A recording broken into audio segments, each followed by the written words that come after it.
বাহিরে আসলে মনে হয় যে একটা দৌড় দিয়ে বাংলাদেশে যাই, এমন লাগে জানেন। কত পোলাপান আছে, মনটা কয় মন খুলে একটা কথা বলি। একটু আগে বলছি, সিলেটের একটা মহিলা ছিল, ওনার সাথে একটু গল্প করলাম, ভালোই লাগলো। ওনার হাজব্যান্ড থাকে দুবাই, হাজব্যান্ডও বাংলাদেশে যাইব, উনিও বাংলাদেশে যাইব, দুজনে একসাথে যাইব। কি সুন্দর। আর আমি জীবনে কি করলাম? কিছুই করতে পারলাম না, জিরো জিরোই রয়ে গেলাম। 7 বছর বিদেশ করলাম, জিরো। যাক আলহামদুলিল্লাহ, আফসোস নাই। আল্লাহ যা করে বান্দার ভালোর জন্যই করে। তবে একটা জিনিস করতে পারছি আপনাদের দোয়ায়, আল্লাহর আশীর্বাদে।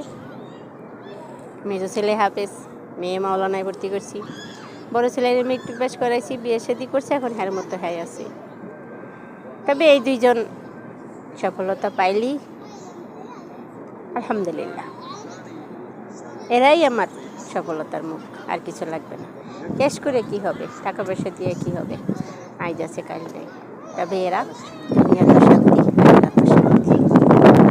যদি নেয় মায়েরই খুশি হইয়া, তাহলে যাব।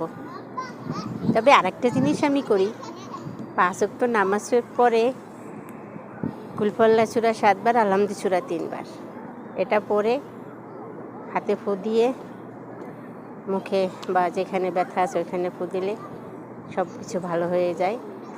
আরেকটা জিনিস, কুলফল্লা সূরা 10 বার পড়লে প্রতিদিন 5 ওয়াক্ত নামাজ পড়েন, 5 ওয়াক্ত নামাজের পরে প্রতি ওয়াক্তে 10 বার করে পড়লে জান্নাতে একটা করে ঘর বানানো হয়।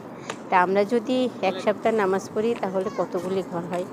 তো এরকমই যে বছরকে বছর নামাজ পড়ি, তা আমাদের তো সব ঘর লাগে না, একটা ঘর হলেই তো হবে। তো আল্লাহর কাছে এটাই বলি, ছোটোখাটো আল্লাহ যদি একটা ঘর আমাদেরকে দেয়, ওটাই আর কি কুড়ে ঘরের মতো থাকবো। এই জন্যে আমি 5 ওয়াক্ত নামাজ পড়ি। আর নামাজের পরে 10 বার কুল আল্লাহ, 3 বার আলহামদুলিল্লাহ সূরায় নাস, সূরায় ফালাক, সূরায় ইখলাস, এটা পড়ি।